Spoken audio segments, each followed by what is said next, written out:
qui représentons Jésus auprès de ceux qui nous entourent. Et j'aimerais qu'on continue peut-être ce partage ensemble en se posant la question, mais finalement, comment est-ce que ce corps de Christ, comment cette Église va bien fonctionner? Et on va reprendre le verset qui est un peu le verset phare de cette série, que vous connaissez par cœur évidemment. Éphésiens 4, verset 16, c'est de lui que le corps tout entier, bien coordonné et solidement uni grâce aux articulations dont il est muni, tire sa croissance en fonction de l'activité qui convient à chacune de ses parties et s'édifie lui-même. Ça va ? Ok. Donc, le corps fonctionne bien comment ? Il fonctionne bien pour 2 raisons. Parce qu'il est bien coordonné et parce que ses membres sont solidement unis. On est d'accord avec ça ? Ça marche, c'est biblique. Normalement, c'est bon. Alors, j'ai envie de nous dire que la coordination dans le corps de Christ, la coordination dans l'Église, c'est important. C'est-à-dire que si on aime tous Jésus, on veut tous être une représentation de Christ auprès de nos voisins, auprès de notre entourage et auprès de la société qui est là, il va falloir qu'on se coordonne un minimum. Parce que si mon cerveau dit à mes jambes « je veux sortir du perchoir » et qu'il y en a une qui veut sortir par là, l'autre qui veut sortir par là-bas, je pense que je vais faire le grand écart mais que j'irai pas beaucoup plus loin. Ouais. Donc on a besoin d'avoir des membres qui sont coordonnés. Et si on n'est pas coordonné, le message qu'on veut faire passer, il va pas être entendu. On va illustrer ça. Je vais demander peut-être à Lucas, à Nina de venir. Pierre, il est où ? Pierre de venir. On va illustrer ça, notre besoin de coordination. Est-ce que vous savez que Nina chante bien ? Est-ce que vous savez que Lucas chante bien ? Voilà. Est-ce que, on va l'entendre. Est-ce que vous savez que Pierre chante bien ? Est-ce que vous savez qu'ils aiment tous Jésus, qu'ils ont envie? Moi qui les connais personnellement, je sais que c'est vrai. Maintenant, je vais leur demander de chanter. C'est un des talents qu'ils ont reçus. C'est une des vocations qui est la leur. Donc chérie, tu vas chanter.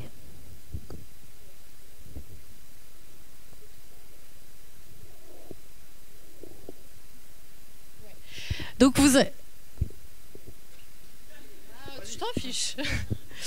Ok, donc on va les écouter chanter de leur belle voix, de tout leur cœur pour le Seigneur.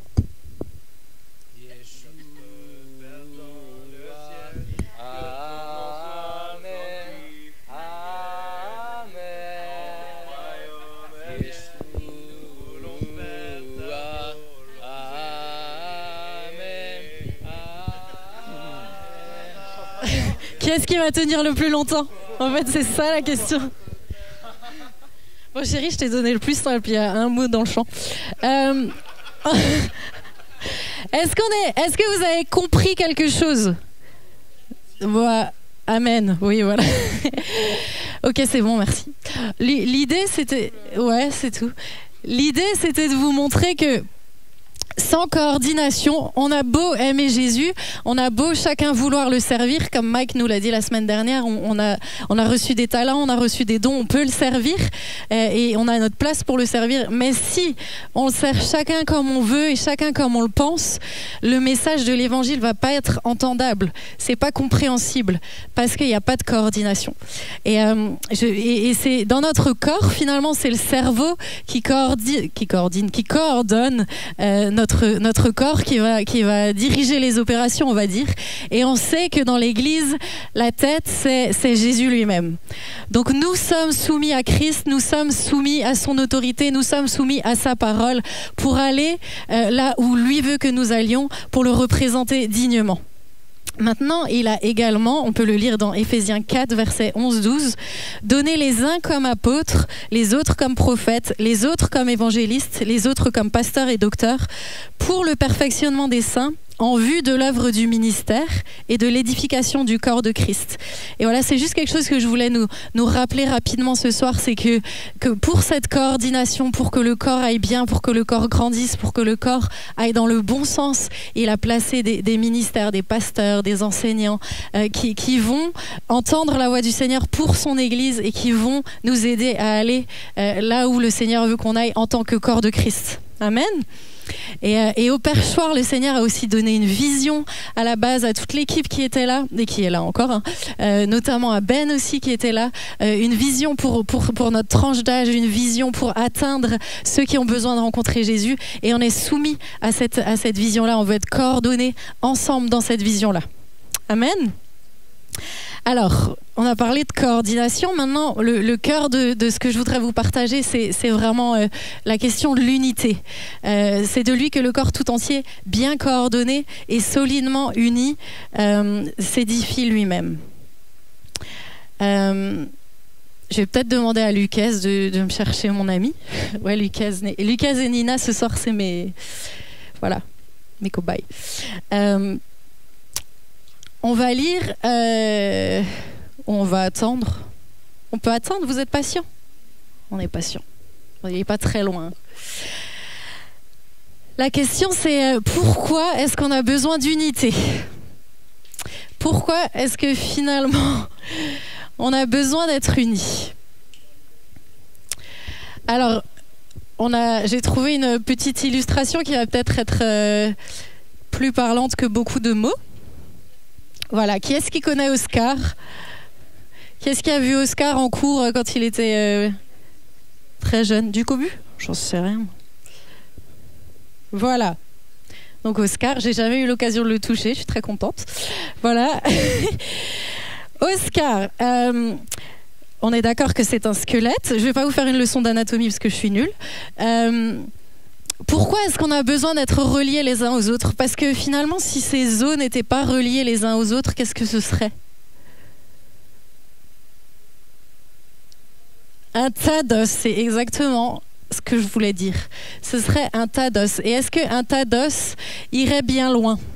Je ne pense pas qu'un tas d'os en lui-même irait bien loin. Donc oui, on a besoin de toi, on a besoin du petit doigt, on a besoin... Il faut pas que je me lance dans la terminologie des os, sinon je vais très vite avoir honte. On a besoin du tibia qui est quelque part par là, du fémur. On a besoin de tout le monde. On a besoin de chacun d'entre vous, et ça, Mike vous l'a déjà dit. Mais on a aussi besoin d'être reliés les uns aux autres. Parce que sinon, l'ensemble ne va pas se tenir. Et l'église que nous sommes, elle va ressembler à rien aux yeux du monde. Elle va ressembler à rien aux yeux de la société. D'accord ? Et ce que j'aimerais peut-être lire dans 1 Corinthiens 12, verset 18, c'est que Dieu a placé chacun des organes dans le corps comme il l'a voulu. S'ils étaient tous un seul organe, où serait le corps? Il y a donc plusieurs organes, mais un seul corps. L'œil il n'est pas là. L'œil ne peut pas dire à la main, je n'ai pas besoin de toi, ni la tête dire aux pieds, je n'ai pas besoin de vous. Alors oui, on a besoin de toi, on a besoin d'un œil pour voir, mais mon œil ne va pas pouvoir saisir quelque chose, ma main ne va rien pouvoir voir. Et j'ai envie de te dire, autant l'Église a besoin de toi, autant l'Église a besoin de celui ou de celle qui est à côté de toi. Amen. Et autant nous avons réellement besoin les uns des autres. Ça peut paraître juste être un beau discours, mais c'est une réalité. Si ça n'est pas le cas, si on n'est pas réunis, l'ensemble ne fonctionnera pas. Et je ne crois pas qu'on ait envie de donner une image bizarre au monde, à la société, de l'Église et de qui est Christ.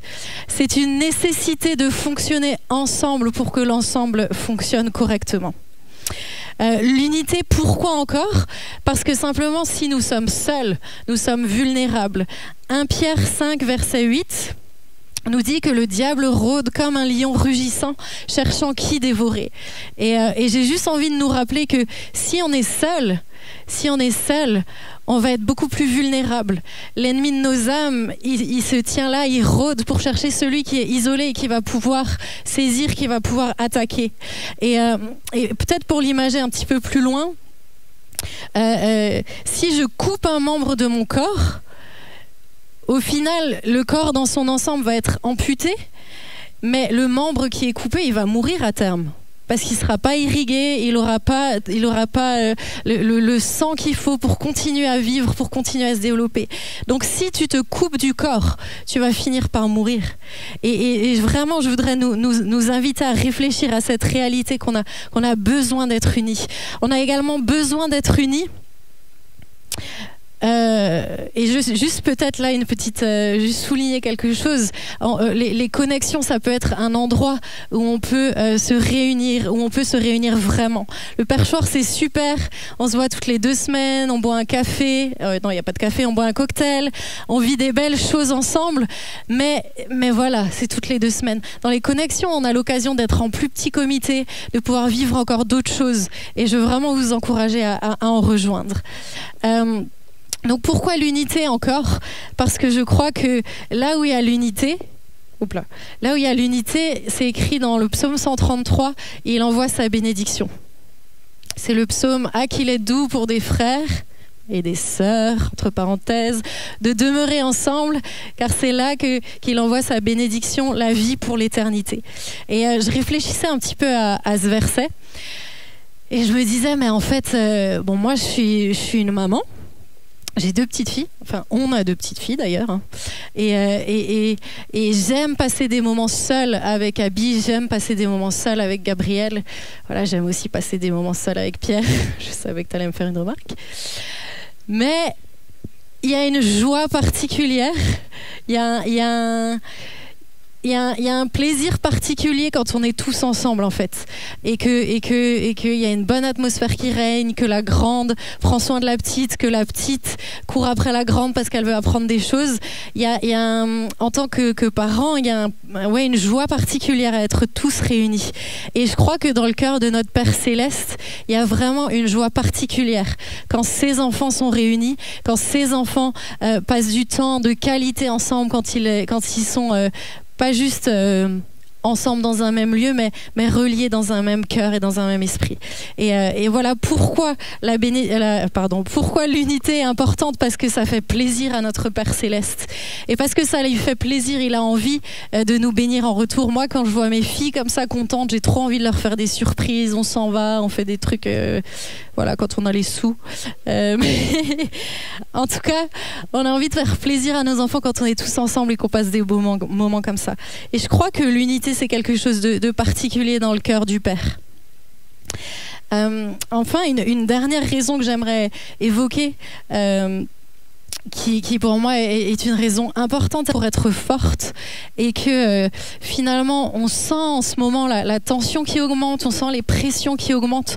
Aujourd'hui, le fait d'être chrétien, de déclarer ce que tu crois, de confirmer, d'affirmer ta foi, ça va pouvoir te poser des problèmes. Et je pense que si tu te sais entouré, si tu sais que tu as tes frères, tes sœurs à côté de toi, tu tiendras d'autant plus fort. Et si l'Église est forte, elle pourra résister, bien sûr par la grâce de Dieu et pas par nos propres forces, mais aussi à cause de cette unité.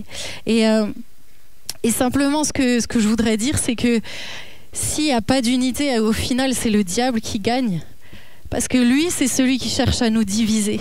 Lui, c'est celui qui cherche à semer la discorde. Lui, c'est celui qui cherche à semer la dispute. Lui, c'est lui qui va chercher à semer des blessures dans nos cœurs, dans nos relations, pour que cette unité s'amenuise.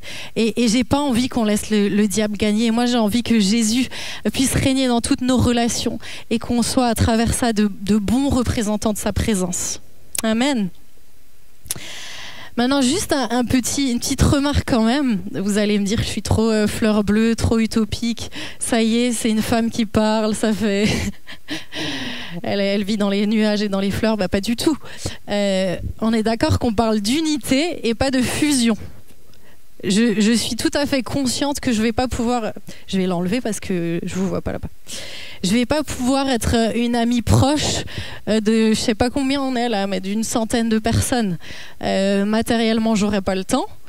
Émotionnellement, je pense que j'arriverai pas, concrètement. Et je sais pas si j'aurais envie, si j'arriverais à être l'amie proche de tout le monde. Après, on parle d'unité. J'aurais peut-être pas dû dire cette dernière phrase. Non, j'aurais pas envie parce que je sais que je pourrais pas. J'exploserais en fait, quoi. Tu vois, j'arriverais pas. En plus, dans l'âme, je suis un peu une solitaire, mais c'est différent, l'unité et la fusion. Et si tu regardes dans notre corps, c'est logique aussi, ta main, elle est plus proche de ton avant-bras que de ton pied. Non? Si. Voilà. Ah oui, non, pas là tout de suite. Arrête de toucher ton pied. Bon, ta main est plus proche de ton avant-bras que de ton pied normalement. Et c'est normal, et c'est bien, et c'est ok, et c'est pas grave. Au contraire, on serait très bizarre si tous nos membres étaient comme ça fusionnés, d'accord? Donc c'est normal d'avoir des affinités, c'est normal d'avoir des amis plus proches que d'autres, et c'est pas grave. La question, c'est la question de l'unité. Et je pense que c'est pour ça que c'est important, finalement, de réfléchir à c'est quoi l'unité et comment, parce que c'est sympa tous ces beaux discours, mais comment marcher dans l'unité. Et on va relire le même verset. C'est là qu'on voit que dans un même verset de la Bible, il peut y avoir tellement de choses. Chaque mot compte. C'est de lui que le corps tout entier, bien coordonné et solidement uni, grâce aux articulations. Voilà. Grâce aux articulations dont il est muni, tire sa croissance en fonction de l'activité qui convient à chacune de ses parties et s'édifie lui-même dans l'amour. Donc on parle d'articulations qui vont finalement être les liens entre les différentes parties du corps. Mais en fait, le vrai verset que je voulais lire, c'est Éphésiens 4, verset 1. Je vous exhorte donc, moi, le prisonnier dans le Seigneur, à marcher d'une manière digne de la vocation qui vous a été adressée. Donc notre vocation, je vais voir si vous avez écouté. La vocation qui nous a été adressée, c'est quoi? En tant que corps de Christ? Hein? D'être coordonné, oui, c'est bien. Hein? Notre vocation en tant qu'Église, en tant que corps de Christ? Non, ça c'est important. Hein? Voilà, d'être la représentation de Christ. Merci. Notre vocation, voilà, qui nous a été adressée, en toute humilité et douceur, avec patience, vous supportant les uns les autres, vous efforçant de conserver l'unité par le lien de la paix. Donc finalement, l'unité comment? Par le lien de la paix. Et quand j'ai cherché la définition du mot lien dans ce verset, donc c'est sundasmos, si ça intéresse quelqu'un, en grec. Et en fait, c'est des ligaments. Donc j'ai trouvé ça intéressant que ça reprenne l'analogie du corps. Des ligaments par lesquels sont réunis les membres du corps. Ok? S'il n'y avait pas de ligaments, là, alors là, c'est des trucs en ferraille. Mais s'il n'y avait pas de ligaments, tout ça s'effondrerait. Comme on l'a dit au début, ce serait juste un tas d'os. Et les ligaments, chercher une autre petite définition, attachent les os entre eux. Leur rôle principal est de rendre les articulations plus stables. Lorsqu'ils sont gravement atteints, ils donnent l'impression que l'articulation atteinte est lâche ou instable. Donc ce sont des liens qui rendent les endroits où les membres se rencontrent vraiment fermes. D'accord ? Donc, on va en parler un peu après, mais la paix, finalement, la définition de la paix, puisqu'on parle du lien de la paix, c'est une situation qui existe entre des personnes qui ont une même disposition de cœur, d'esprit, qui vivent en harmonie, éventuellement en collaborant à une œuvre commune. Ça va? Donc le lien de la paix, c'est finalement ce ligament d'harmonie, de même disposition de cœur et d'esprit en collaborant au royaume de Dieu, en fait, en collaborant à l'annonce de l'évangile. Ok? Si ce lien-là est distendu ou lâche, je reprends la définition, notre articulation, elle va pas être stable. Donc notre corps, il va pas être solide. Ok? Alors moi, je ne fais pas du tout de foot. Et franchement, Tim, tu étais une réponse à mes prières, en fait. Pardon, c'est pas une bonne raison, mais en fait, Tim, il s'est fait les ligaments croisés, hein, une rupture. Voilà. Non, c'est pas ça la réponse à ma prière, c'est le fait qu'il soit là, la réponse à ma prière. Mais alors, à ce qui paraît, ça fait super mal. Tim, tu t'es blessé il y a combien de temps? Il y a 4 ans et demi, ok. Ah, tu t'es reblessé entre-temps aussi. Ouais, voilà. Et du coup, ça t'a fait quoi le moment où tu t'es... C'était une rupture ou une déchirure? Aïe. Ça fait quoi? Le genou, il répond plus après. Ok. Et ça fait mal? Non, mais il faut poser la question. Donc ça fait très mal et t'as l'impression que ton genou ne répond plus. Et du coup, t'as mis combien de temps après à t'en remettre?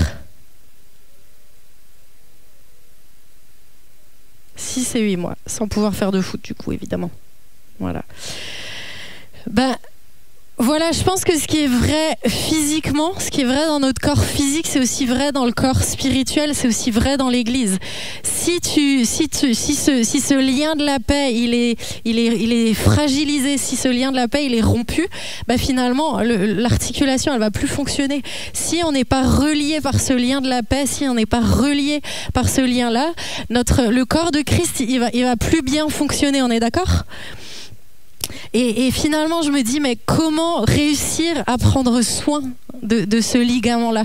On doit faire attention, on doit veiller à notre corps physique, on doit veiller au bien-être de l'Église, puisqu'elle est la représentation de Christ dans le monde. Comment en prendre soin?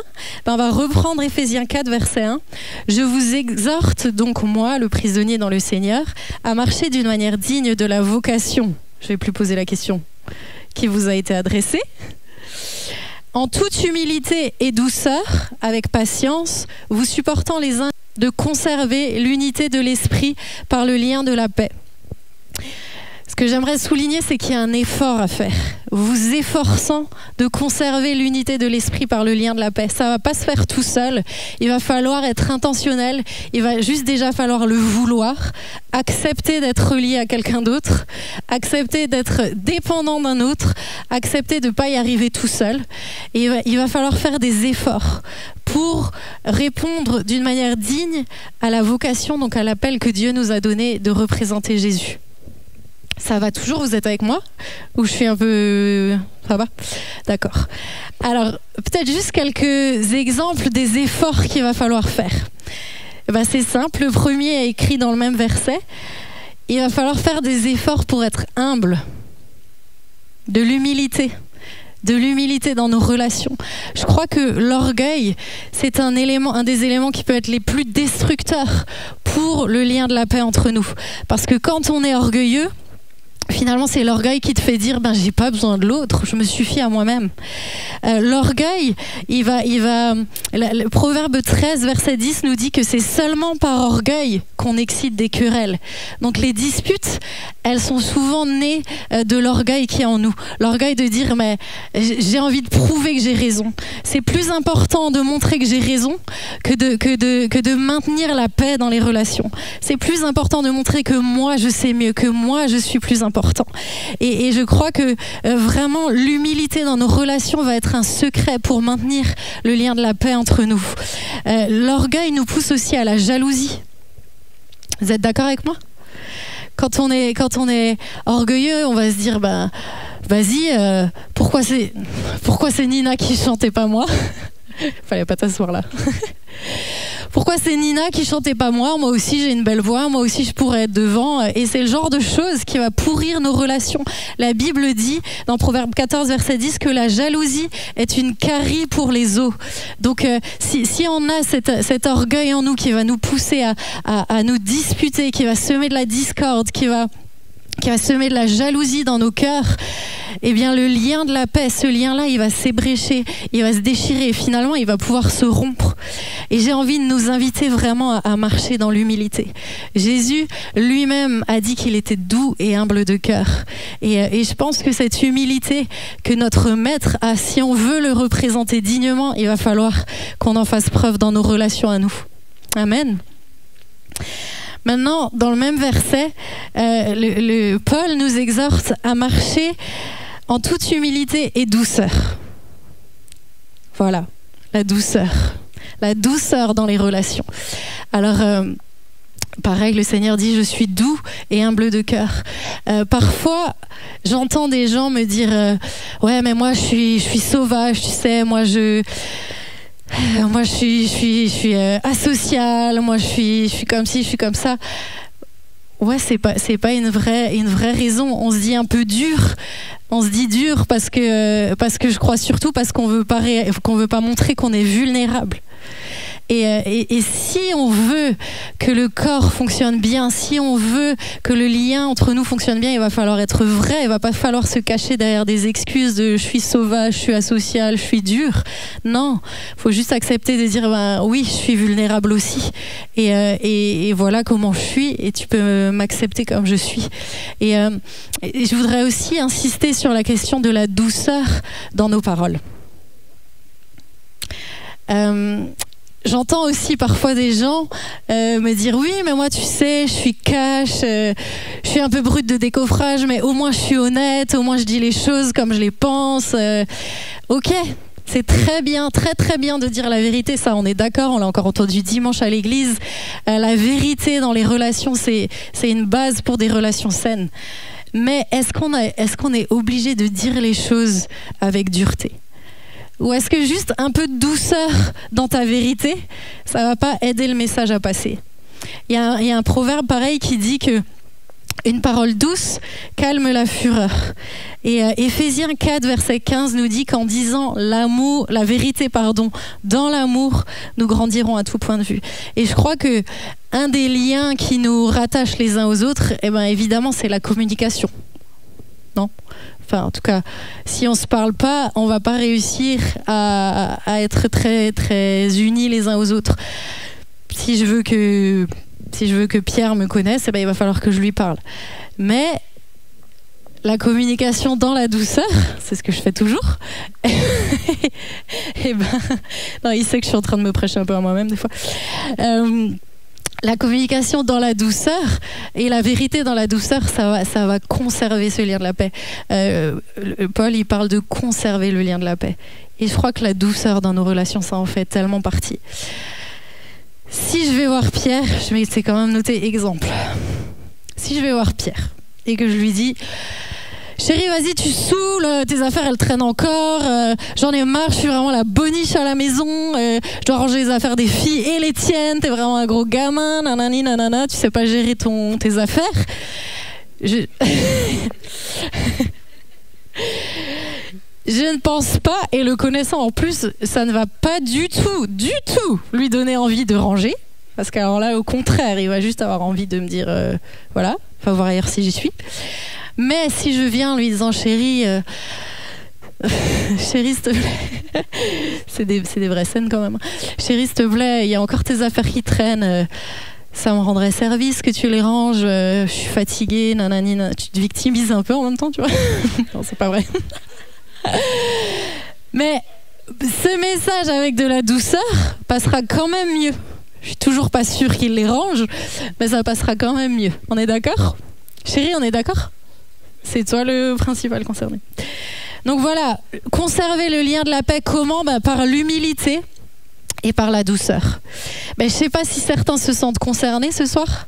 Le but, c'est quand même pas de vous déballer plein de choses sans que personne se sente concerné, mais je pense que tous à notre échelle, on peut être concernés par ces choses-là. La suite du verset nous invite à marcher en toute humilité et douceur, avec patience. La patience. La patience, nous supportant les uns les autres avec amour. Et c'est pareil, des fois, il y a des bons petits caractères un peu impulsifs et tout ça. Je crois que le Seigneur nous invite à regarder à nous-mêmes et à marcher dans la patience, parce que finalement, on vient tous d'horizons différents, on a tous des éducations différentes. Et si on est amené à servir ensemble, à servir vraiment ensemble comme Mike nous invitait à le faire la semaine dernière. Quand tu sers avec quelqu'un dans le corps de Christ, forcément au bout d'un moment ça va se frotter, l'articulation elle est là, il risque d'y avoir des petits frottements et je crois que d'ailleurs le service c'est un des meilleurs moyens pour bien se relier les uns aux autres. Mais il va falloir de la patience, apprendre à se supporter les uns les autres. Et évidemment, c'est facile de supporter quelqu'un que tu croises tous les 15 jours au perchoir. normalement, pareil, autour d'un petit cocktail. Bon, il est sans alcool, mais quand même.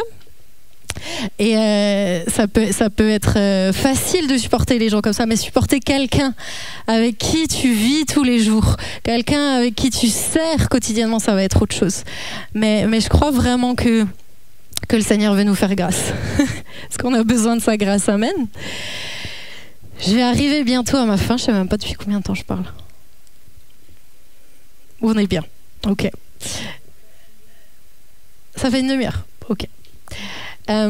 Simplement, je ne sais pas si vous avez remarqué, mais la douceur, l'humilité, la patience, c'est juste des attributs de l'amour.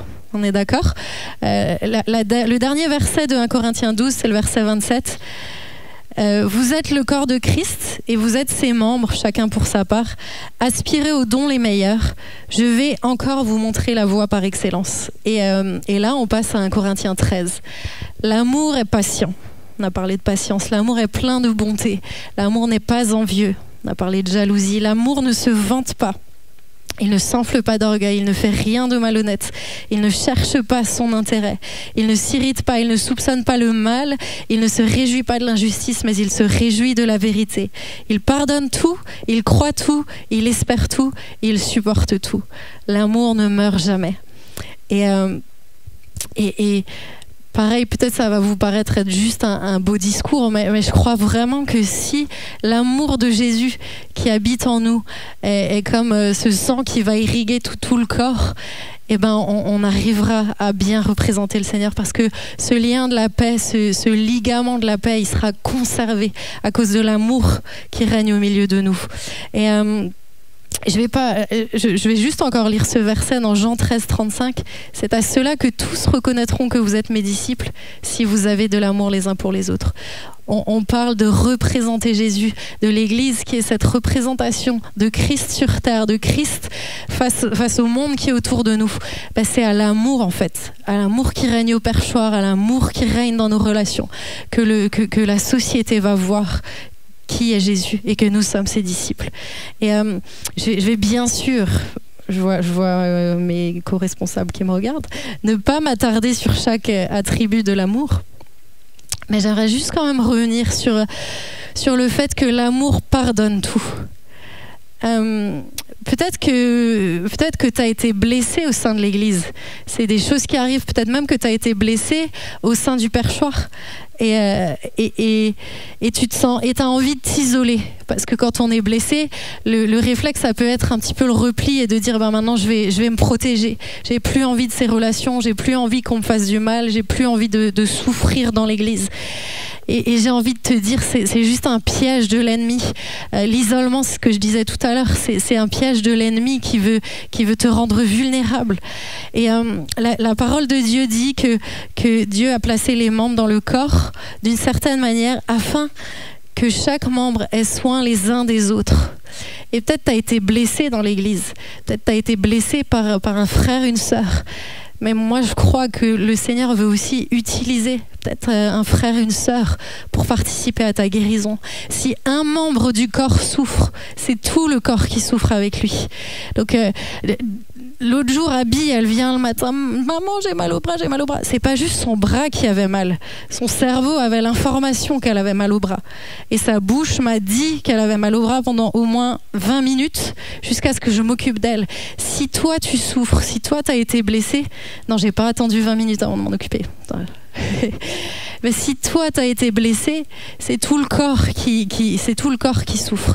Et j'aimerais juste te dire, ne t'isole pas si t'as été blessé, mais marche dans cette voie de l'amour, marche dans cette voie du pardon. Pareil, le pardon, ça pourrait faire l'objet de 10 prédications, mais je crois que c'est tellement un secret. Si on veut conserver le lien de la paix, si on veut continuer à marcher ensemble, il va falloir apprendre à pardonner aussi. Et c'est tout un chemin, c'est des décisions, c'est des choix. Mais il va falloir marcher aussi dans le pardon. Et puis je vais conclure pour de vrai. Le pardon, c'est quelque chose de miraculeux. Je ne sais pas si quelqu'un a déjà pardonné des choses difficiles, mais moi je crois que sans l'action du Seigneur pour nous aider à pardonner, on n'y arriverait pas. On n'y arriverait pas vraiment. Et je reviens au au premier verset qu'on a lu, c'est de lui, aux articulations dont il est muni, tire sa croissance. C'est de lui. On a nos efforts à faire, on a besoin d'avoir envie d'être unis les uns aux autres, on a besoin de faire des efforts, on a besoin de le vouloir. Mais c'est de lui et par sa grâce qu'on y arrivera. Je crois que plus on est proche de Jésus, plus on est proche de celui qui est amour, de celui qui nous a aimés le premier, plus on arrivera à maintenir ce lien de la paix entre nous. Et peut-être si tu ne connais pas Jésus ce soir, si tu n'as pas encore fait une rencontre personnelle avec lui, mais j'ai envie de te dire, on parle de corps depuis tout à l'heure, mais notre corps, mon corps, au bout d'un moment, il sera enterré quelque part.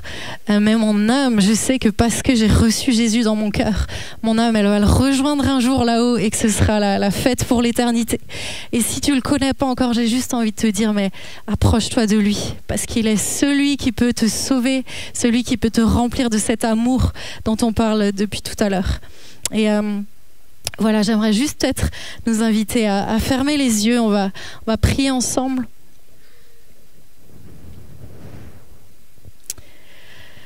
Seigneur, nous te bénissons pour ta présence. Merci parce que tu es là au milieu de nous. Merci parce que nous savons que tu es présent. Et Seigneur, nous voulons écouter ta parole. Seigneur, nous voulons repasser dans nos cœurs ce que tu veux nous dire et travailler au lien de la paix, Seigneur. Mais sans toi, nous ne pouvons pas le faire.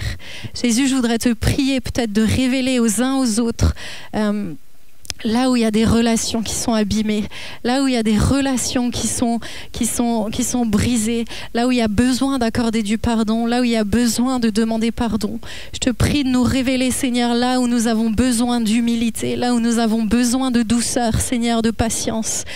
Père, afin que l'Église, Seigneur, que ton corps puisse briller pour ta gloire, afin, Seigneur, que ton corps puisse bien te représenter, Jésus.